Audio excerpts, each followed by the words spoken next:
Vamos a explicar el ejercicio número 11.13 del libro. Mi nombre es Joana Salazar y lo voy a explicar junto con mi compañera Clara Sandoval.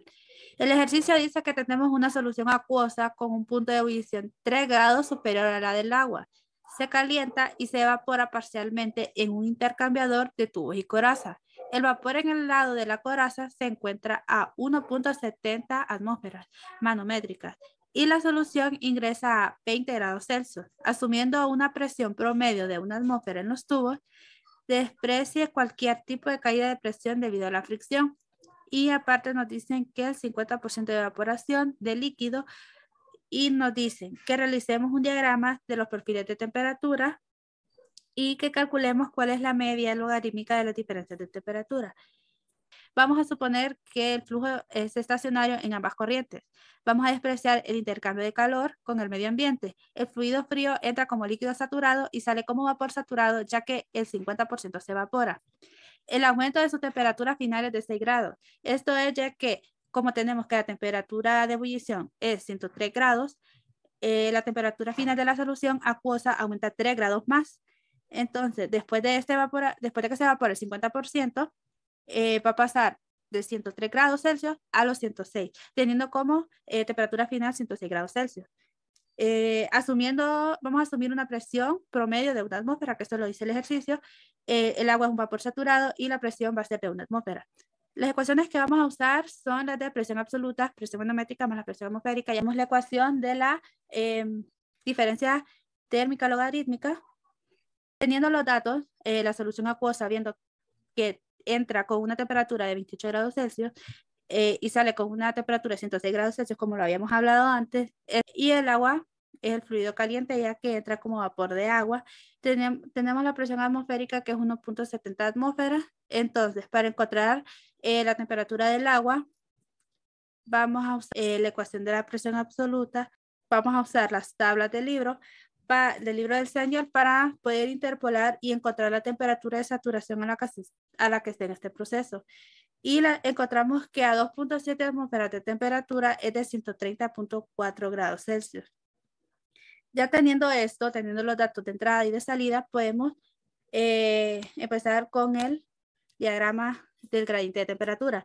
Tenemos aquí que empieza a 28 grados Celsius. Esta es la parte del fluido de frío y esta es la línea de la temperatura del fluido caliente. Como sabemos, el fluido del agua se mantiene constante, no cambia. Entonces, se tiene una forma lineal de entrada a la salida. Este gráfico es temperatura versus longitud de la tubería a lo largo del intercambiador, empezando con el fluido de la solución acuosa, que empieza a 28 grados Celsius, se va calentando, ya que el fluido caliente le va cediendo calor, y al llegar al punto de la temperatura de ebullición, se va a evaporar gradualmente los 50% de la solución acuosa, teniendo esta función lineal de acá.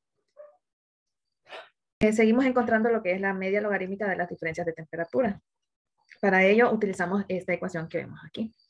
Y calculamos el delta T1 y el delta T2, que es el diferencial de temperaturas aproximados en entrada y salida.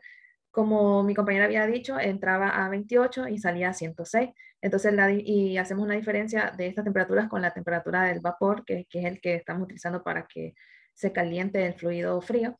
Y nos da una temperatura, una media logarítmica de las diferencias de temperatura de 53.9 grados Celsius. Vamos a hacer un cálculo de la diferencia de temperatura después de la evaporación, que sería en este punto de aquí, acá.